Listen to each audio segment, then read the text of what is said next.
नमस्कार, times of Swaraj में आप सबों का स्वागत है और मैं हूं संतोष सिंह। और आज हम टाइम्स ऑफ स्वराज में बात कर रहे हैं नीतीश कितना भी कमजोर क्यों ना हो, कुछ बात तो है जो अपनी शर्तों पर अभी भी वो सरकार चला रहे हैं। और जिसने भी ये जरूरत की कि हम नीतीश के उस प्रवृत्ति पर रोक लगाए, वो औंधे मुंह गिरा है।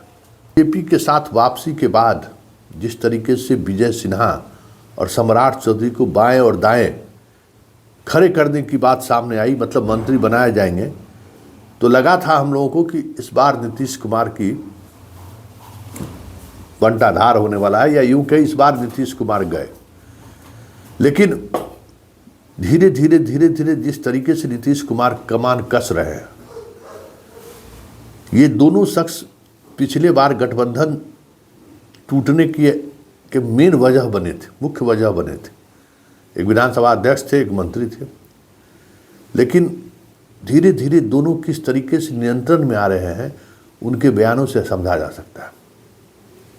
चले थे गृह मंत्रालय लेने के लिए और वहीं रहना पड़ा जहां बीजेपी 2005 से जिस विभाग को लेकर सरकार के साथ रहा है।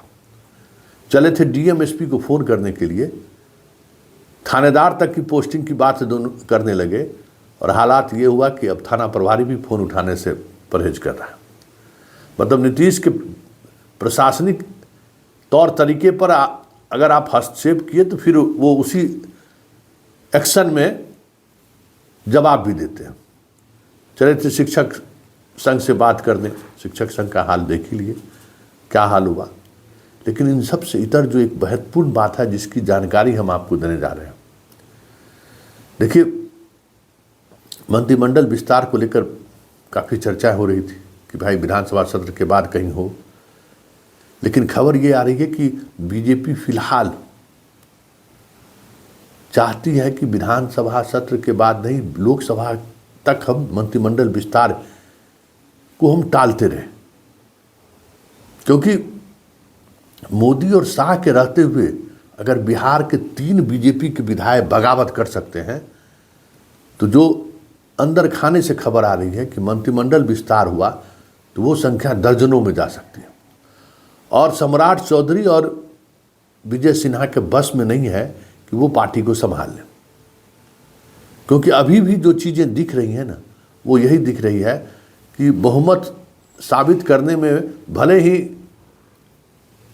नित्यानंद राय से लेके बड़े बड़े लोग शामिल हुए कि किसी नीतीश कुमार के बहुमत शामिल करने में परेशानी नहीं हो, लेकिन काम नीतीश का स्किल ही है।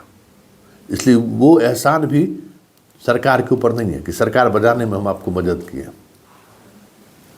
खबर ये है कि महेश्वर हजारी को रिजाइन दिला के नीतीश कुमार ने प्रेशर पॉलिटिक्स खेला है कि जल्दी से हमें मंत्रिमंडल का गठन करना है, जल्द से आप अपनी सूची दीजिए।